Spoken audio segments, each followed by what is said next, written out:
بسم اللہ الرحمن الرحیم رب اشرح لی صدری ویسر لی امری واحلل عقدۃ من لسانی یفقہوا قولی۔ ماہ مبارک کے ایام تیزی سے آگے بڑھ رہے ہیں، ہماری داستان بھی تیزی سے آگے بڑھی ہے۔ اگر آپ ایک سوچیں تو کہاں ہم نے داستان ابراہیم علیہ السلام سے آغاز کیا تھا، پھر داستان اسماعیل علیہ السلام، پھر زمزم کا واقعہ، پھر سعی کا واقعہ، پھر جمرات کا واقعہ، پھر حضرت عبد المطلب کا واقعہ، پھر حضرت ہاشم کا واقعہ، پھر حضرت عبداللہ کا واقعہ، اور اس طریقے سے کل داستان علی ہم نے اختتام پذیر کی، داستان حضرت ابو طالب اختتام پذیر کی۔ آگے بڑھتے ہیں۔ اب تک ہم نے سرکار دو عالم صلی اللہ علیہ وآلہ وسلم کی پیدائش سے پہلے مکہ اور رسول اللہ کے آباء و اجداد کے حوالے سے آپ کی خدمت میں گزارشات کی ہیں۔ تھوڑی سی آواز بڑھا سکتے ہیں۔ اب آج ہم آپ کو اس دن کے بارے میں عرض کرتے ہیں جس کے بارے میں بلا شبہ کہا جا سکتا ہے کہ انسانی تاریخ میں اس سے اہم دن نہیں آیا۔ اس گھڑی کے بارے میں عرض کرتے ہیں جس کے بارے میں کہا جا سکتا ہے کہ اس سے اہم گھڑی نہیں آئی۔ یہ جو واقعہ ہوا، اتنا بڑا لشکر آیا، ایسا لگ رہا تھا کہ فتح مخالف لشکر کی یقینی ہے، لگ رہا تھا کہ کعبے کا نام و نشان پتہ نہیں کیا ہوگا، کعبے والے چلے گئے، اللہ تعالیٰ کی مصلحت، لشکر ہے، ہاتھی ہے، عجب لشکر ہے، غیظ و غضب کے ساتھ آیا ہے، کعبے کے گویا مکے کے بارڈر تک پہنچ گیا ہے، وادی ماسر تک پہنچ گیا ہے، اور یہ ناکام ہو گیا۔ لیکن یہ جو واقعہ ہوا ہے جب ابرہہ نے اپنے ہاتھیوں کے ساتھ خانہ کعبہ کو ڈھانے کی نیت سے مکے پر الغار کیے، وہ سال مشہور ہو گیا عام الفیل۔ عام یعنی سال، فیل یعنی ہاتھی، ہاتھیوں والا سال۔ اتنا اہم یہ واقعہ تھا کہ وہ سال بلکہ وہ زمانہ ہی اس واقعے سے پہچانا جانے لگا کہ جی 10 عام الفیل کو فلاں ہوا، یعنی اس واقعے کے 10 سال بعد یہ اتنا امپورٹنٹ واقعہ تھا۔ یہ مزیدار بات یہ ہے، خوشگوار، یہ حیرت انگیز کے لیے یہ بات یہ ہے کہ یہی وہ سال تھا، عام الفیل، یہ وہ سال تھا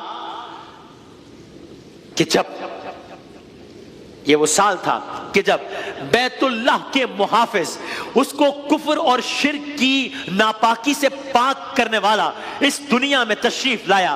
اس سہانی گھڑی چمکا طیبہ کا چاند۔ علماء بتاتے ہیں اس واقعے کے تقریباً 50 دن بعد وجہ تخلیق کائنات، سرور کائنات، جان کائنات، محبوب خدا احمد مجتبیٰ محمد مصطفیٰ، جان کعبہ، جان عرب محمد مصطفیٰ صلی اللہ علیہ وآلہ وسلم سرکار دو عالم اس دنیا میں تشریف لائے۔ گویا عجب نہیں معلوم، اس سہانی گھڑی چمکا طیبہ کا چاند گویا زمزم کا دوبارہ آشکار ہونا یا لشکر ابرہہ کا تار ہونا، جیسے سب انتظامات کسی خاص کے لیے کیے جا رہے ہوں۔ محمد صلی اللہ علیہ وآلہ وسلم بس سرکار دو عالم تشریف لے آئے ہیں۔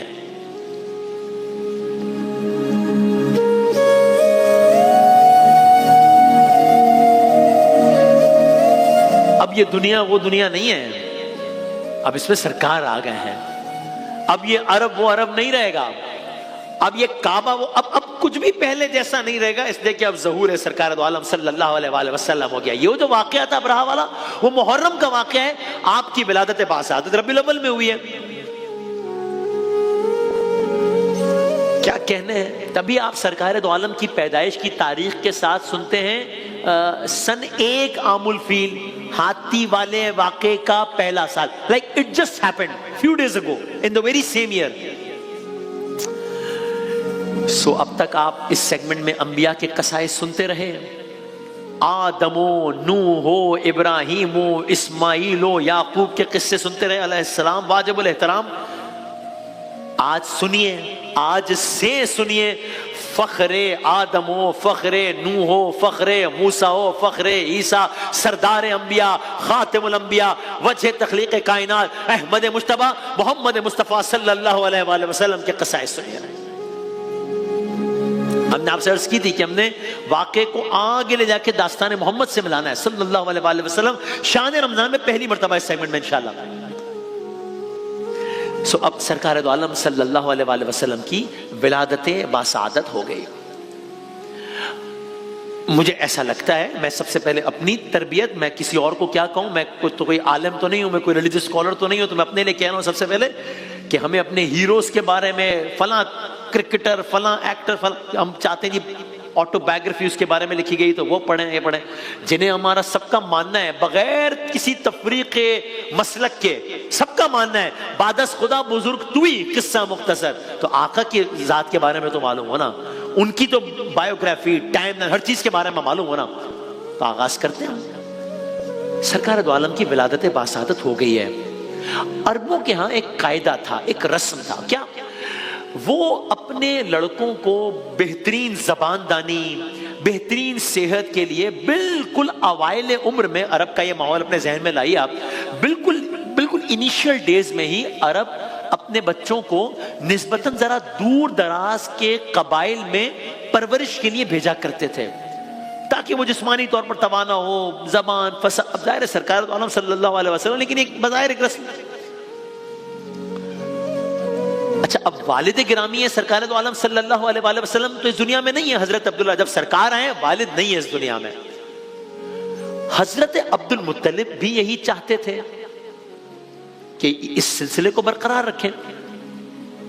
سب ہوتا یہ تھا کہ مختلف قبائل سے، دور دراز علاقے سے خواتین آتی تھی اسی مقصد کے لیے. وہ بچوں کو گود لیا کرتی تھی، بچوں کو لے جاتی تھی for a certain time period. وہ بچے وہیں رہتے تھے اور پھر واپس ان کو بھیج دیا جاتا تھا. تو اب جب سرکار دو عالم کی پیدائش کے بعد مختلف قبائل سے خواتین جو بچوں کو گود لیا کرتی تھی مکے میں آئی ہیں. اب یہ مکے کا ماحول ہے، خواتین آئی ہوئی ہیں، قافلہ آیا ہوا ہے، خواتین حضرات آئے ہوئے. اب وہ خواتین لڑکوں کی تلاش کر رہی ہیں. ان کا ذریعہ معاشی ہوتا تھا، ان کا سورس آف ارننگ ہوتا تھا یہ، جو اپنے بچے پرورش کے لیے ان دایا عورتوں کو سونپا کرتے تھے. لوگ ایک رقم بھی ساتھ دیتے تھے، ظاہر ہے ان کا کام تھا یہ. اور ظاہر ہے سب کی ایک کوشش ہوتی تھی کہ بھئی ہم امیر بچوں کو گود لیں تاکہ زیادہ پیسے ملیں. خیر میں تیزی سے آگے بڑھوں. ایک خاتون ہے، انہی عورتوں میں خاتون ہے، انہی خواتین میں خاتون ہے، ان کا نام ہے حلیمہ. ان کا نام ہے حلیمہ. بچوں کے لفظ کرو. اب معاملہ یہ ہوا ہے کہ imagine a group of people جو کہ مکے میں آیا ہوا ہے تاکہ نوزائیدہ بچوں کو لے کے جا سکے، اور انہی دنوں میں سرکار دو عالم کی پیدائش ہوئی ہے. ہر عورت نے اس گروپ سے اس کو ایک ایک بچہ مل گیا ہے. یہ جو خاتون ہے جن کا نام حلیمہ ہے، ان کے حصے میں کوئی بچہ نہیں آیا ابھی تک. ٹو دا ایکسٹینٹ کہ اب دن گزرتے جا رہے ہیں، 1 دن 2 دن 3 دن 4 دن. اب ظاہر ہے اس نے واپس جانا ہے نا، اس گروپ نے واپس جانا ہے. اور آج کل کی طرح تو نہیں ہے نا کہ ٹکٹ کٹایا اور فلائٹ لی اور واپس چلے گئے. تو وہ گروپ کی صورت میں آتے تھے، گروپ کی صورت میں جاتے تھے. دن گزرتے گئے، واپسی کا اعلان ہو گیا. اب یہ قافلہ واپس جائے گا. یہ عورتیں جو آئی تھیں، قافلے کی واپسی کا اعلان ہو گیا. مثال کے طور پہ میرے الفاظ، دن تاریخ کا اعلان ہو گیا، ہم کل جا رہے ہیں، ہم شام میں. باقی سب عورتیں خوش ہیں کیونکہ اب سب کو واپسی کا ہی تو انتظار ہے. جس کام کے لیے آئی تھی وہ تو ہو گیا. ایک خاتون پریشان ہے جن کا نام حلیمہ ہے کیونکہ واپسی کا وقت آ گیا ہے. جس مقصد کے لیے آئی تھی وہ مقصد ہی پورا نہیں ہوا ابھی تک. تو یہ بظاہر مایوس ہیں کہ کیا معاملہ ہو رہا ہے. بہت دلچسپ. جی میں آیا کہ میں اگر میں اپنے الفاظ میں ایک چکر لگا لیتی ہوں، دیکھتی ہوں کہ کیا مطلب شاید ایک لاسٹ اٹیمپٹ کر لیتی ہوں. اب جب جناب حلیمہ نکلی ہیں ایک لاسٹ اٹیمپٹ کے طور پہ، راستے میں ان کی ملاقات ہو گئی ہے سرکار دو عالم صلی اللہ علیہ وآلہ وسلم کے والد یعنی کہ دادا، یعنی کہ حضرت عبداللہ کے والد یعنی کہ حضرت عبد المطلب سے ملاقات ہو گئی. اب حلیمہ صاحبہ یعنی کہ دائی حلیمہ اور حضرت عبد المطلب کا یہی کہیں انٹریکشن ہو رہا ہے. حضرت عبد المطلب کے دل میں خیال آیا کہ یہ وہ خاتون شاید ہو سکتی ہیں جنہیں اللہ نے سرکار دو عالم کی رضاعت کے لیے منتخب کیا ہو. So this is very important now. اب اس مقام پر جب قافلے کی واپسی کی تیاری ہے، سرکار دو عالم آ گئے ہیں، جناب حلیمہ لاسٹ اٹیمپٹ کے طور پہ آئی ہیں، جناب عبد المطلب اور جناب حلیمہ کا آمنا سامنا ہوا ہے. اس موقع پر حضرت عبد المطلب نے انہیں اس یتیم بچے کی پیشکش کی ہے کہ کیا آپ اس بچے کی پرورش کرنا چاہیں گے؟ نصیب کھلنے ہو تو ایسے کھلتے ہیں پھر. اب جناب حلیمہ کے دل میں کیا خیال آیا؟ ان کے دل میں خیال آیا کہ اگر میں ویسے ہی کوئی بچہ واپس لیے بغیر ویسے ہی اپنی بستی میں لوٹوں گی تو خواتین باتیں بنائیں گی، فائنینشیل کرائسس بھی ہو سکتا ہے. تو اس سے بہتر ہی ہے نا کہ میں خالی گود واپس جاؤں، میں کوئی بچہ گود لے لوں، کچھ تو ملے گا نا مجھے. تو انہوں نے بچے کو دیکھنے کی فرمائش کی کہ میں دیکھ سکتی ہوں کون بچہ ہے. بچہ گود میں آیا, اللہ اکبر, پتہ نہیں کیا منظر ہوگا, اور دائی حلیمہ کی قسمت کے کیا کہنے. اب جیسے ہی بچہ ان کی گود میں آیا ہے تو گویا ان کی تو دنیا ہی بدل گئی. بھائی وجہ تخلیق کائنات گود میں ہے یا ہاتھوں میں ہے تو دنیا بدل گئی نا. اور وہ ایسے بچے کا تصور نہیں کر سکتی تھی جس کا چہرہ منور ہے, جس کی آنکھیں ایک الگ منظر پیش کر رہی ہیں.